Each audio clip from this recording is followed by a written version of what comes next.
वो कोई अपने सगे पुत्र के लिए भी नहीं कर सकता। हे पिता, हे गुरुदेव, आपको कोटि कोटि प्रणाम। हे पिता, हे गुरुदेव, आपको कोटि कोटि प्रणाम।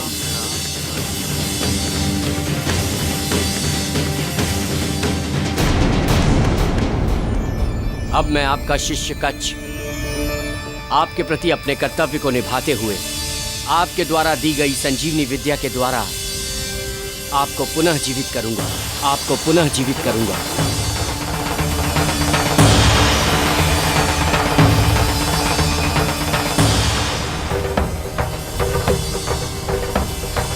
ओम हौं जूं सः संजीवनी जीवनदायिनी आरोग्यवर्धनी जीवनदायिनी संजीवनी जीवनदायिनी आरोग्यवर्धनी जीवनदायिनी जीवनदायिनी जीवनदायिनी।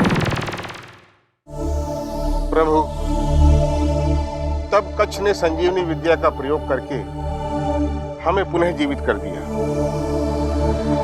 वो जिस उद्देश्य को लेकर हमारे आश्रम में आया था, उसका वो उद्देश्य पूरा हो चुका था। असुरों ने संजीवनी विद्या को कच्छ को प्राप्त होने से रोकने के लिए इतना कुछ किया, और वही संजीवनी विद्या असुरों के कुकृत्य के कारण हमें कच्छ को देनी पड़ी। भाग्य के खेल बड़े ही विचित्र होते हैं ऋषिवर। उसके भाग्य में संजीवनी विद्या को पाना लिखा था, और आपको संजीवनी विद्या कच्छ को देनी ही पड़ी। सत्य कहते हैं प्रभु, नियति द्वारा सब कुछ पूर्व निर्धारित होता है। किंतु अब एक और विडंबना सामने खड़ी हो गई थी। कच्छ अब हमारा शिष्य नहीं, पुत्र बन चुका था, क्योंकि उसका पुनर्जन्म हमारे उदर से हुआ था, और हम दोनों ने ये बात मान भी ली थी। कच्छ ने भी हमें पिता का पूरा सम्मान दिया। किंतु इससे तो देवयानी का स्वप्न चूर चूर हो गया होगा। उसके लिए तो विकट स्थिति उत्पन्न हो गई होगी। यही तो वो विडंबना थी प्रभु। देवयानी अब कच्छ की बहन बन चुकी थी। देवयानी अब कच्छ की बहन बन चुकी थी, और इस संबंध को स्वीकार करना देवयानी के लिए असंभव था। कच्छ भी संबंधों की मर्यादा में ऐसा बंध चुका था कि वो कुछ नहीं कर सकता था।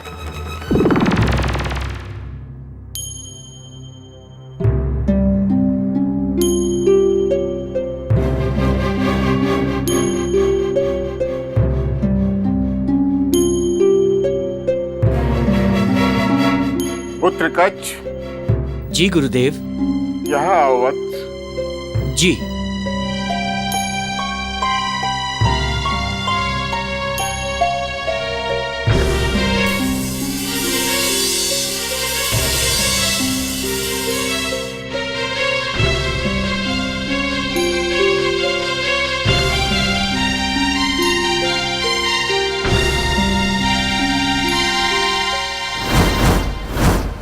गुरुदेव, ये आपने क्या कर दिया? मुझसे कोई भूल हो गई गुरुदेव, जो आप मुझसे इतना रुष्ट हो गए हैं। कच्छ, हमने निर्णय लिया है कि तुम्हें ये आश्रम छोड़कर जाना होगा। हमने निर्णय लिया है तुम्हें ये आश्रम छोड़कर जाना होगा। नहीं गुरुदेव, नहीं। अब आप मेरे गुरु ही नहीं, मेरे पिता भी हैं, और एक पुत्र और शिष्य होने के नाते मेरा आपके प्रति कुछ कर्तव्य भी बनता है। अब आप ही बताइए, मैं इस उत्तरदायित्व से कैसे मुंह मोड़ सकता हूँ? कैसे? पुत्र, तुम हमारे पास संजीवनी विद्या प्राप्त करने आए थे, और वो तुम्हें प्राप्त हो चुकी है, और अब तो हमने भी तुम्हें गुरु शिष्य की परंपरा से मुक्त कर दिया है। अब तुम पर हमारा कोई अधिकार नहीं। प्रसन्नता पूर्वक इस आश्रम से जा सकते हो। यह सत्य है गुरुदेव, यह सत्य है कि मैं यहाँ देवताओं के लिए संजीवनी विद्या मंत्र लेने आया था, किंतु मुझे यहाँ पर जो आपसे प्रेम, स्नेह और आत्मीयता का भाव मिला है वो मुझे देवलोक में भी कभी नहीं मिला। इसलिए अब मेरी धारणा बदल चुकी है गुरुदेव, बदल चुकी है। पुत्र हो तुम हमारे कंस, पुत्र। ये हमारा हृदय जानता है कि इस घटना से बहुत पहले से हम तुम्हें पुत्रवती स्नेह करने लगे हैं। तो भाग्य ने भी तुम्हें हमारा पुत्र बना दिया है कंस। लेकिन हमारे भाग्य में पुत्र का सुख नहीं है कंस, नहीं है पुत्र का सुख। ये भाग्य की भी कैसी विडंबना है गुरुदेव, जो पिता अपने बेटे से इतना प्रेम करता है वही उसे इस आश्रम से चले जाने का आदेश दे रहा है। मुझसे अधिक भाग्यहीन और कौन होगा गुरुदेव, और कौन होगा? कंस, इस आश्रम को कलंकित होने से बचाने का बस एक ही यही रास्ता है। इस आश्रम को कलंकित होने से बचाने का एक ही यही रास्ता है। जब मन की भावनाएं प्रचंड रूप लेने लगती हैं, तो रिश्तों की मर्यादाओं को खंडित होने में देर नहीं लगती वत्स, बिल्कुल देर नहीं लगती। पर अब तुम देवयानी के भाई हो, देवयानी के भाई इस आश्रम में रहे तो ये रिश्ता कलंकित हो सकता है कंस। इस आश्रम में रहे तो ये रिश्ता कलंक हो सकता है कंस। इसलिए तुम्हारे इस आश्रम से चले जाने में सबकी बात नहीं। आपकी गुरु दक्षिणा क्या है गुरुदेव? हमारी गुरु दक्षिणा यही है कि तुम अभी इस आश्रम से वापस चले जाओ। हमारी गुरु दक्षिणा यही है कि तुम अभी इस आश्रम से वापस चले जाओ और फिर कभी इस आश्रम में लौट कर मत आना। कभी नहीं।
देवयानी,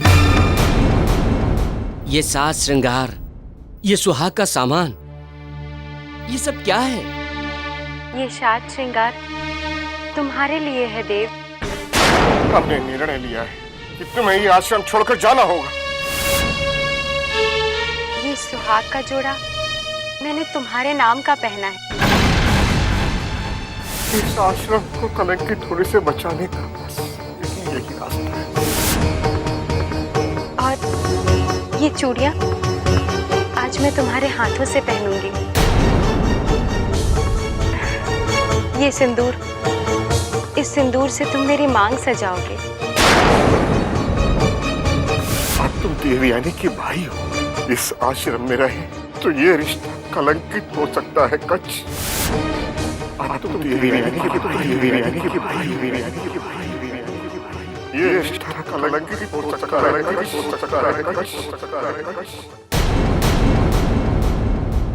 नहीं देवयानी, अब ये संभव नहीं है। गुरुदेव के उदर से जन्म लेने के पश्चात हम दोनों एक ही पिता की संतान हो गए हैं। गुरुदेव के उदर से जन्म लेने के पश्चात हम दोनों एक ही पिता की संतान हो गए हैं। भाई बहन हो गए हम दोनों, भाई बहन हो गए हम दोनों। गुरुदेव के उदर से जन्म लेने के पश्चात हम दोनों एक ही पिता की संतान हो गए हैं। नहीं, ऐसा नहीं हो सकता। पिताजी ने तुम्हें पुनः जीवित केवल मेरे लिए किया है। मानता हूं मुझे पुनः ये जीवन केवल तुम्हारे ही कारण मिला है, किंतु हमारा ये मिलन मर्यादाओं के विरुद्ध होगा। कलंकित हो जाएंगे हम, तुम, यह आश्रम, हमारे गुरुदेव, हमारे पिता। नहीं, मत कहो उन्हें पिता। वो तुम्हारे नहीं, मेरे पिता है, केवल मेरे पिता। हमारा मिलन होगा, अवश्य होगा देव। हमने तुम्हें इसलिए जीवन दान नहीं दिलाया कि तुम हमें छोड़कर चले जाओ। देवयानी, यदि तुम चाहो तो मेरा जीवन वापस ले सकती हो, किंतु मेरे कारण मेरे गुरुदेव के माथे पे कलंक का टीका लग जाए, ये मैं कभी होने नहीं दूंगा, कभी नहीं। किंतु मेरे कारण मेरे गुरुदेव के माथे पे कलंक का टीका लग जाए, ये मैं कभी होने नहीं दूंगा। बड़े आदर्श की बात कर रहे हो कर? तब कहा था तुम्हारा ये आदर्श, जब मैंने तुम्हें अपने जीवन साथी के रूप में देखा, जब मैंने अपनी हर सांस में तुम्हारा नाम लिख दिया था। तब परिस्थितियां दूसरी थी देवयानी। अब इस प्रेम का रूप बदल चुका है, अब इस प्रेम का रूप बदल चुका है। हमारा संबंध बदल चुका है, हमारा संबंध बदल चुका है। नहीं गज, नहीं, मुझे छोड़कर मत जाओ। मैं तुम्हारे बिना जी नहीं सकूंगी। मत जाओ गज। बस देवयानी, बस, बहुत हो चुका। एक बात तुम अच्छी तरह समझ लो, मैं इस आश्रम में केवल संजीवनी विद्या सीखने आया था। मैं इस आश्रम में केवल संजीवनी विद्या सीखने आया था, जो मैं प्राप्त कर चुका हूँ, जो मैं प्राप्त कर चुका हूँ। अब मेरा इस आश्रम में और रुकने का कोई अर्थ नहीं बनता। अब मेरा इस आश्रम में और रुकने का कोई अर्थ नहीं बनता, कोई अर्थ नहीं।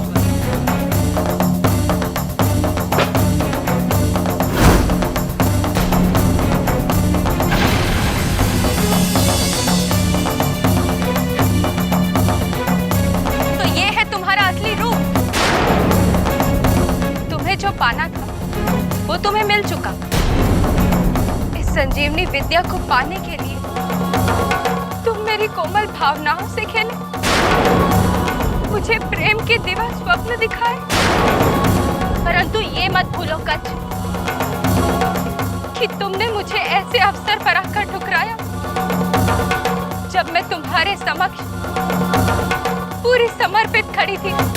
ये सत्य है कि मैं यहाँ देवताओं के लिए संजीवनी विद्या मंत्र लेने आया था, किंतु मुझे यहाँ पर जो आपसे प्रेम, स्नेह और आत्मीयता का भाव मिला है, वो मुझे देवलोक में भी कभी नहीं मिला। तुमने मेरे निश्चल प्रेम का उपहास उड़ाया।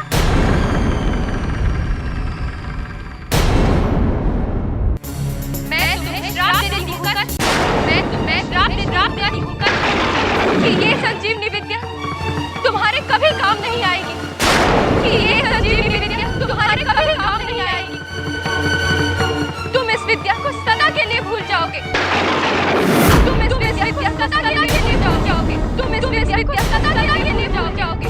इस संजीवनी विद्या के लिए तुमने मुझे विरह की अग्नि में झोंक दिया है, और अब ये मेरा श्राप है कि ये विरह की अग्नि तुम्हारा कभी पीछा नहीं छोड़ेगी। मेरा श्राप कि ये विरह की अग्नि तुम्हारा कभी पीछा नहीं छोड़ेगी। जहाँ जहाँ तुम जाओगे वो क्षेत्र नष्ट हो जाएगा।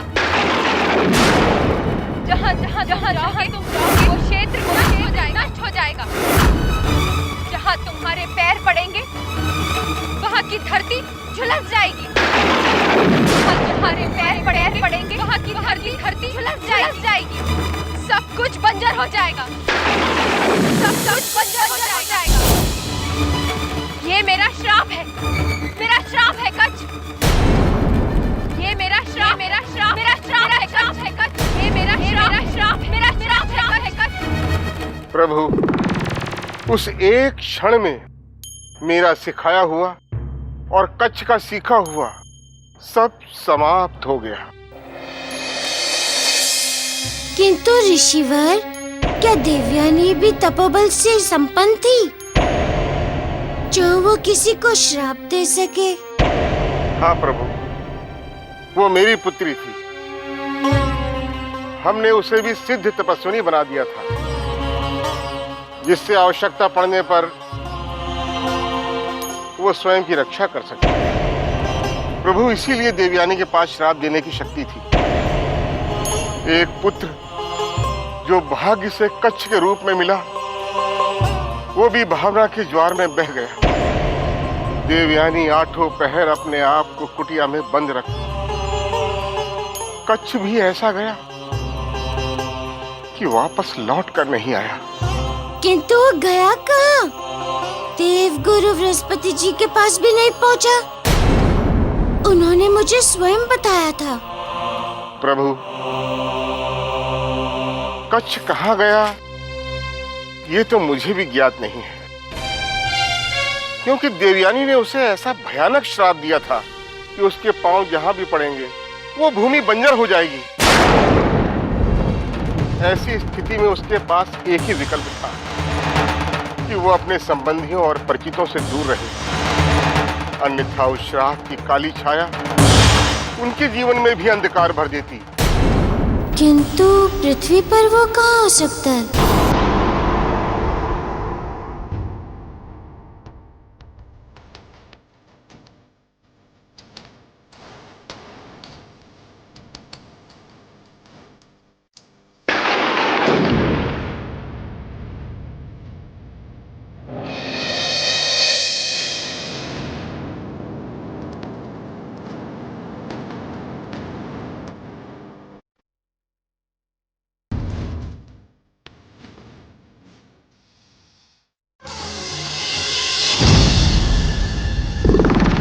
प्रभु, कच्छ की समस्त शक्तियां नष्ट हो चुकी थी, इसलिए वो देवलोक तो लौट नहीं सकता था, असुर लोक में रह नहीं सकता था। इसका एक ही अर्थ है, वो अवश्य ही कहीं ना कहीं पृथ्वीलोक में होगा। किंतु कच्छ पृथ्वी पर कहाँ हो सकता है?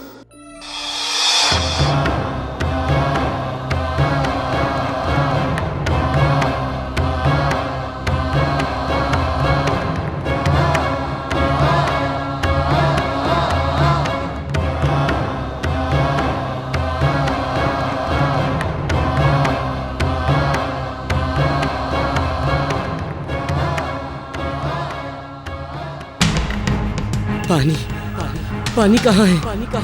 पानी कहाँ है?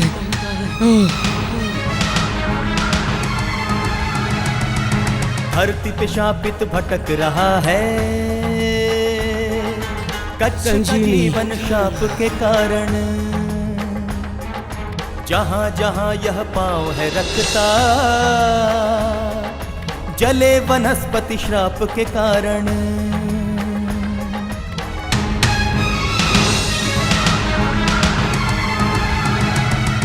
सारी वनस्पति जलती जाती, बंजर धरती बनती जाती, रेगिस्तान सी भूमि बन गए। जो कच्छ नाम से है कहलाती, जो कच्छ नाम से है कहलाती, जो कच्छ नाम से है कहलाती।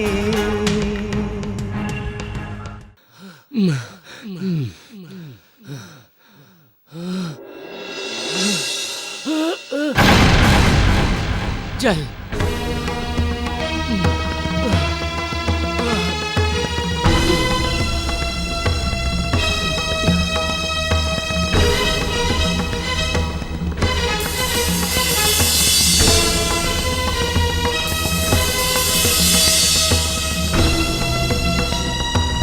जल जल मिल गया। संजीवनी संजीवनी।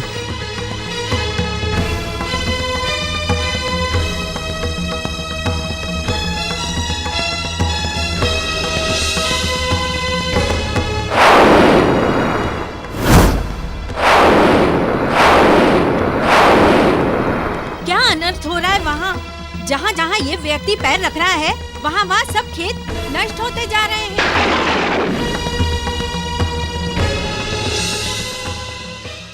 हे भगवान, कैसा विचित्र व्यक्ति है ये। इस तरह से तो ये सारे के सारे खेत खलियान नष्ट कर देगा। ये कोई मनुष्य नहीं है, ये तो असुर या दानव लगता है। ये हमारे खेतों को नष्ट नहीं करेगा, हम सबको भस्म कर देगा। हाँ, अपने प्राण बचाने हो तो भागो यहाँ से। हाँ, भागो यहाँ से। भागो। जल मिल गया। जल जल जल जल मिल गया। जल मिल गया।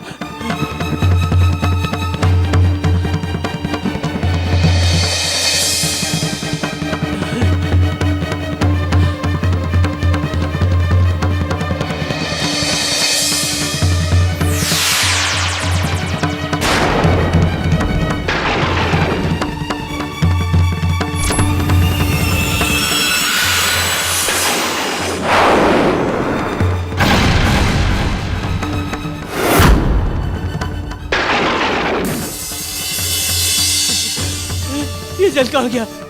ये जल कहाँ गया? ये क्या? ये रेत?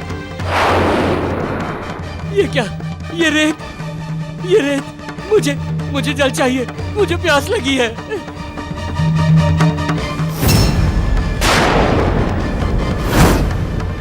अरे अरे, ये जल कहाँ चला गया? रेत ही रेत। ये जल कहाँ चला गया? मुझे प्यास लगी है। मुझे जल चाहिए। जल चाहिए मुझे जल चाहिए। ये जल रेत कैसे हो गया? ये जल रेत कैसे हो गया? मैं तो जल के बिना मर जाऊंगा। देवयानी, देवयानी, ये तुमने क्या कर दिया? देवयानी, ये तुमने क्या कर दिया? अरे कोई मेरी सहायता करिए। मुझे जल चाहिए, जल। बिना जल के मैं मर जाऊंगा। मुझे जल दीजिए। मुझे जल चाहिए। मुझे जल दीजिए, नहीं तो मैं मर जाऊंगा।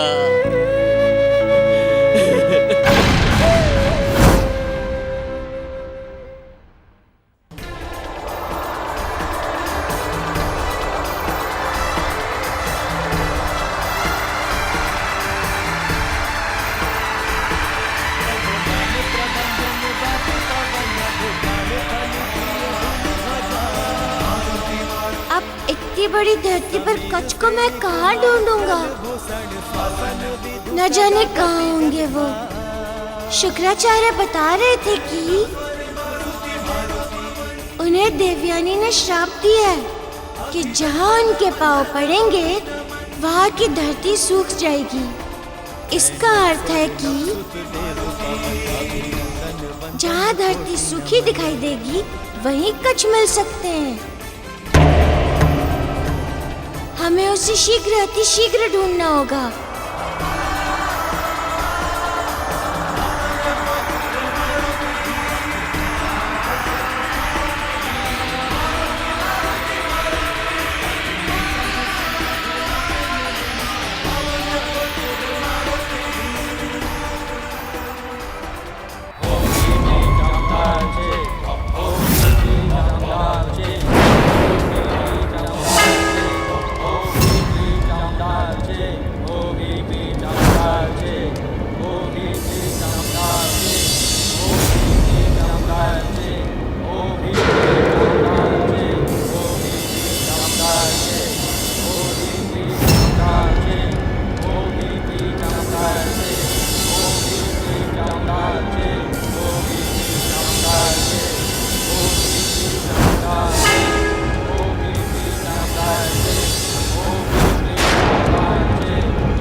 राजमाता, आप यहाँ?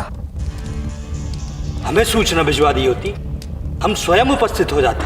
हम तुम्हारी साधना में विघ्न नहीं डालना चाहते थे, कारण तुम्हें तांत्रिक महाशक्तियों का स्वामी बनाना था हमें। इसीलिए दिन रात तंत्र योग की साधना में लगा रहता हूँ, और यह हवन भी तंत्र योग की विशेष शक्तियों के लिए कर रहा था मैं। हवन करने का समय अब समाप्त हो चुका है कृतंत।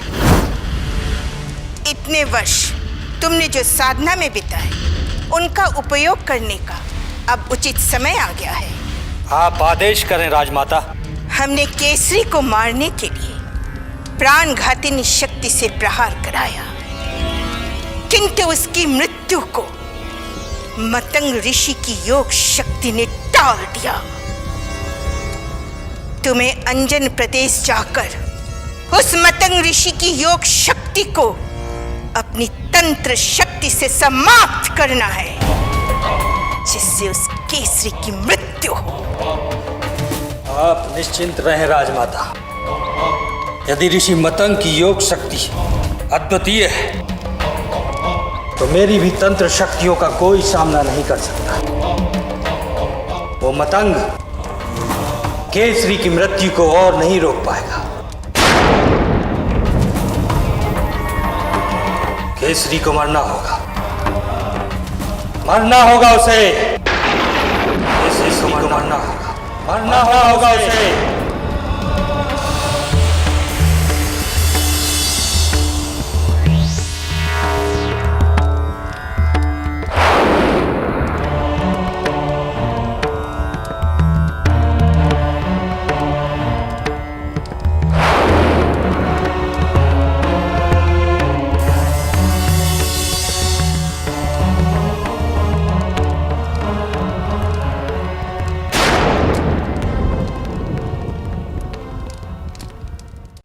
जल, प्यास, संजीवनी, जल,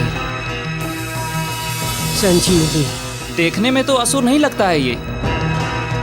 असुर तो नहीं लगता, परंतु जिस तरह से ये धरती सूख रही है, तालाब का पानी सूख रहा है, मुझे तो भय लग रहा है। संजीवनी।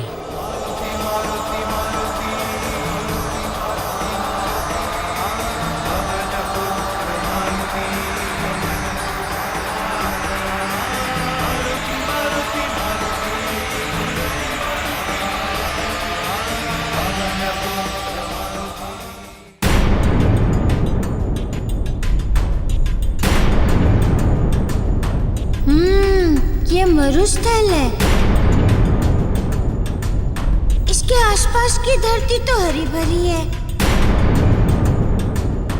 कहीं ये मरुस्थल कच्छ के पांव से तो नहीं बना है?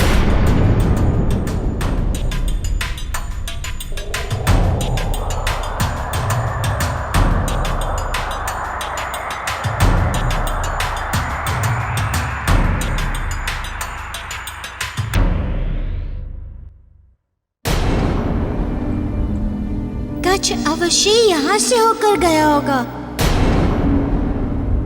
इस तरह तो सारी धरती मरुस्थल बन जाएगी।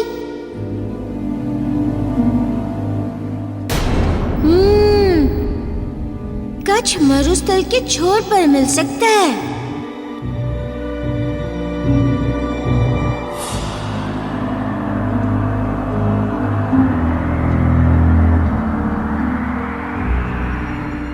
जल, प्यास,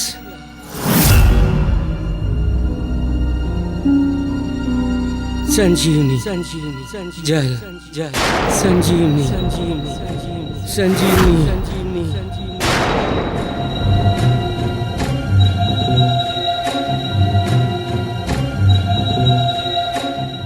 ये तो संजीवनी संजीवनी के रट लगाए हुए हैं। कौन है ये? ना जाने कौन है ये, किंतु लगता है इसे संजीवनी के बारे में कुछ तो पता है। संजीवनी। और संजीवनी की खोज तो असुरराज कालनेमी को भी है। क्यों ना हम इसे असुरराज कालनेमी के पास ले चले।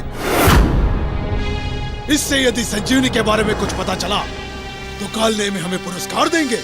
प्यास,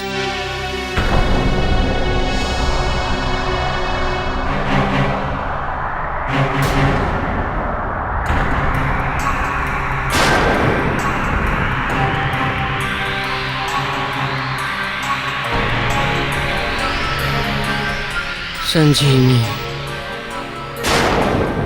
जल, प्यास, संजीवनी, प्यास।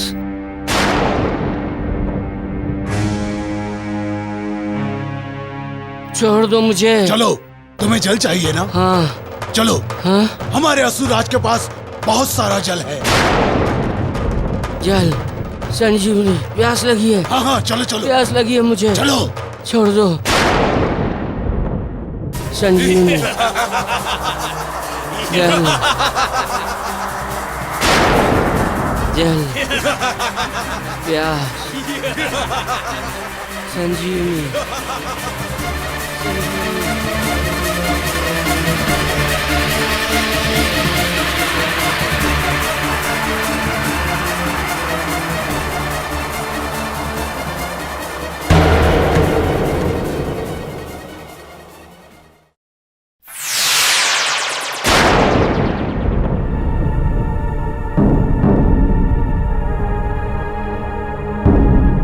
भिक्षाम देहि, भिक्षाम देहि, भिक्षाम देहि।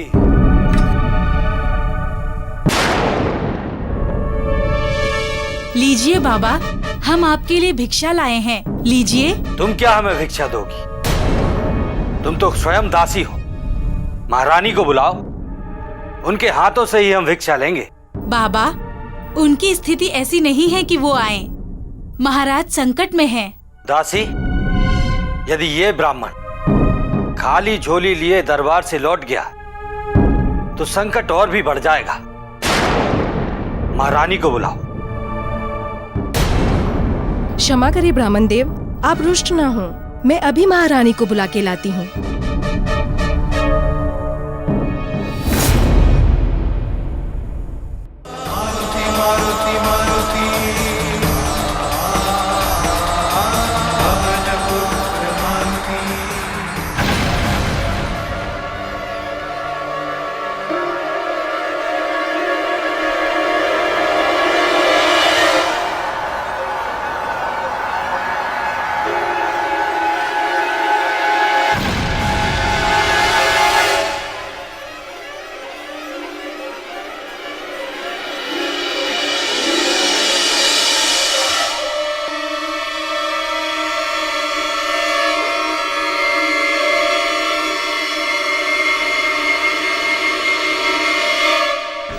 आप सब दुखी दिखाई दे रहे हैं। दुखी ना होंगे तो और क्या करेंगे? न जाने कौन था वो, दानव था या असुर था, सारे खेत नष्ट कर दिए उसने। हाँ, तालाब में पानी पीने गया था और तालाब ही सुखा दिया, और संजीवनी की रट लगाए हुए था। तालाब में पानी पीने गया था और तालाब ही सुखा दिया, और संजीवनी की रट लगाए हुए था। लगता है इन सब ने कच्छ को ही देखा है। अच्छा ये बताओ कि वो दानव अभी कहाँ है? अभी कुछ समय पहले 2 असुर आए और उसे दक्षिण दिशा की ओर ले गए। अभी कुछ समय पहले 2 असुर आए और उसे दक्षिण दिशा की ओर ले गए। दक्षिण दिशा की ओर? हाँ, वो असुरराज कालनेमी कह रहे थे। हाँ, वो असुरराज कालनेमी कह रहे थे। असुरराज कालनेमी।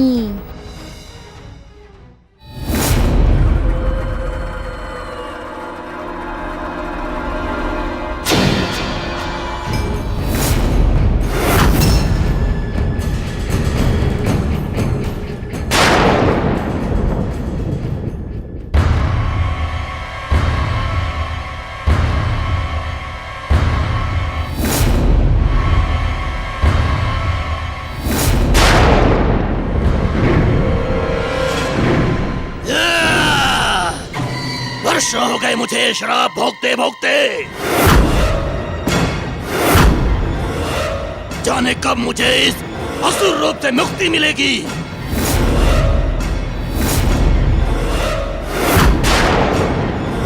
कब लौट पाऊंगा मैं इंद्रलोक?